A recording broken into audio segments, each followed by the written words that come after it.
Une tentation que les gens vont avoir, c'est de prendre une idée simple qui fonctionne et de la complexifier parce qu'au final, tu es dessus tous les jours, tu as toujours de nouvelles idées, tu as des nouveaux trucs à ajouter. Euh, je sais que vous avez lancé aussi des autres projets qui étaient annexes. Est-ce qu'il y a eu cette tentation de toujours continuer à triturer le produit et à ajouter des trucs, ou est-ce que vous avez canalisé ça dans d'autres projets que vous avez séparés, notamment Imagify, qui je pourrais facilement voir comment tu aurais pu combiner les deux dans un même produit, et au final vous avez essayé de les séparer. Je suis curieux de la réflexion là-dessus. Est-ce que c'était un truc délibéré de dire ça marche parce que c'est simple, on va pas parce que ça marche le complexifier et tuer ce qui faisait que ça marchait?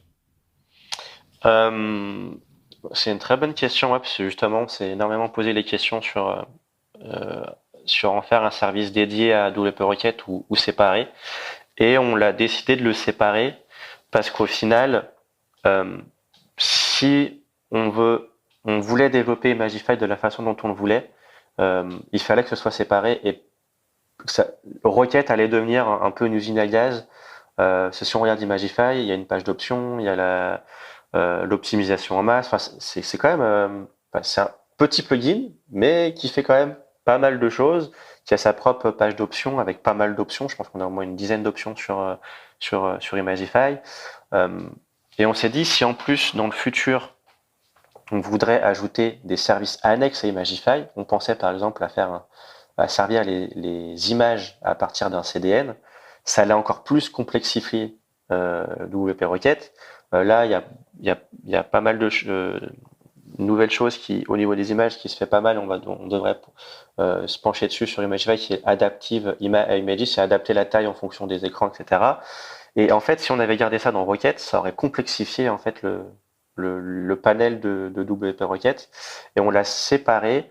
Parce qu'on dit voilà, la performance, le cache, c'est une chose, et l'optimisation des images, c'est une autre chose. Et ce qui nous a permis aussi d'avoir un business model différent, parce qu'on ne voulait pas que Rocket soit du mensuel ou du annuel récurrent obligatoire. Et avec Imagify, euh, autant WP Rocket, tu peux l'installer et ton temps de chargement ne va jamais changer. Donc du coup, ça justifie que tu ne souhaites pas renouveler ta licence. Autant les images, tu en ajoutes tout le temps. Donc si tu en ajoutes tout le temps, ça justifie d'avoir un abonnement.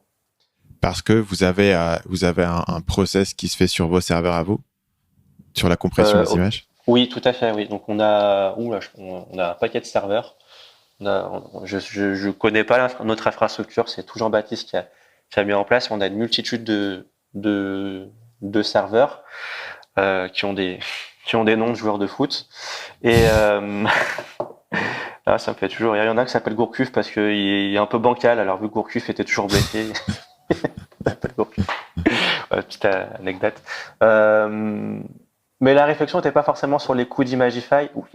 En fait, enfin si, je suis con totalement. Parce que nos serveurs, en fait, comment on a déjà la différence entre Imagify et les concurrents d'Imagify sur le pricing, la plupart, et je crois que l'intégralité de nos concurrents, à part un, facturent à l'image. Alors que nous, on facture à la data.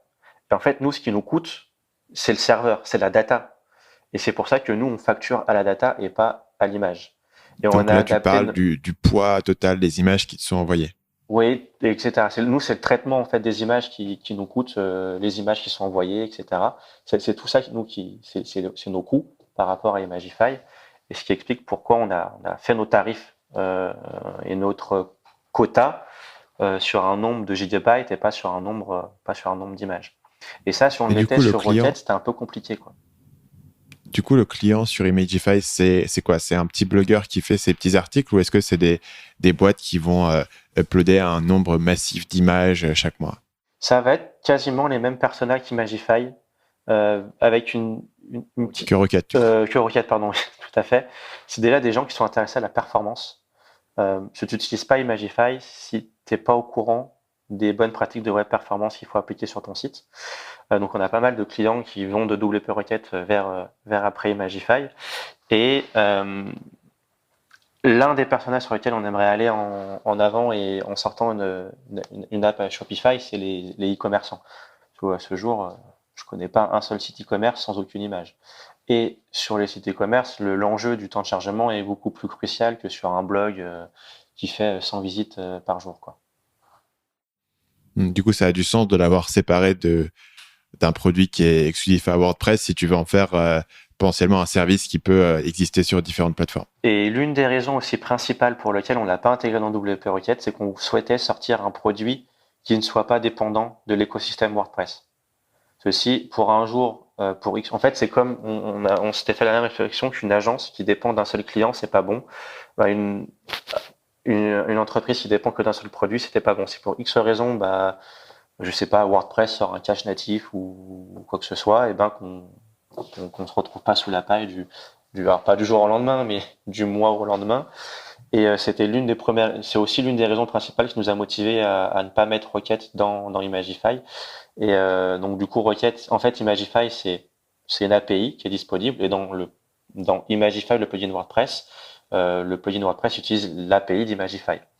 Là on a développé qui est quasiment terminé l'application Shopify, donc ça va nous permettre aussi d'étendre et aussi d'étudier d'autres marchés qu'on ne connaît pas sur d'autres CMS.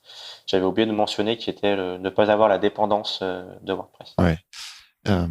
Et dans ce cas-là, quand les deux sont séparés, donc les deux sont clairement séparés en termes de marque, en termes d'équipe, c'est les mêmes personnes qui travaillent sur les deux ou est-ce qu'il y a des équipes qui sont aussi séparées?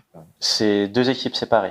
Le support est indépendant. On avait un développeur sur l'application qui est aussi indépendant.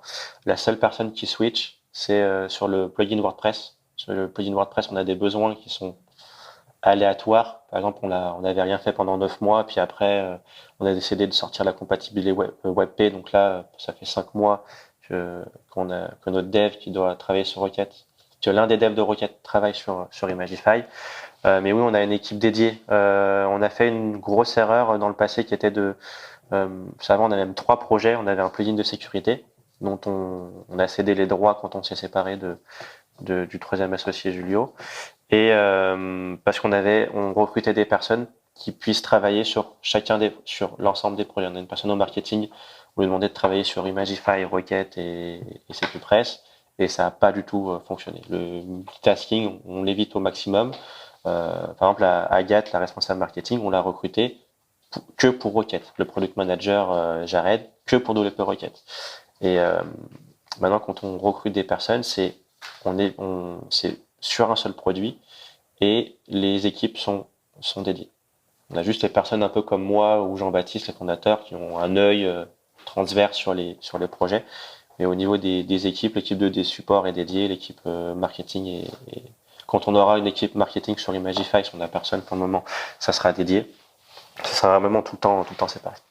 Salut, c'est Stan, j'espère que vous avez apprécié cet extrait du podcast Marketing Mania. Bien sûr, vous pouvez retrouver l'ensemble des épisodes du podcast, y compris les instructions sur comment vous abonner sur l'application Apple Podcast ou sur votre téléphone Android en vous rendant sur mon site à l'adresse marketingmania.fr/podcast. Je vous ai mis le lien dans la description de cette vidéo.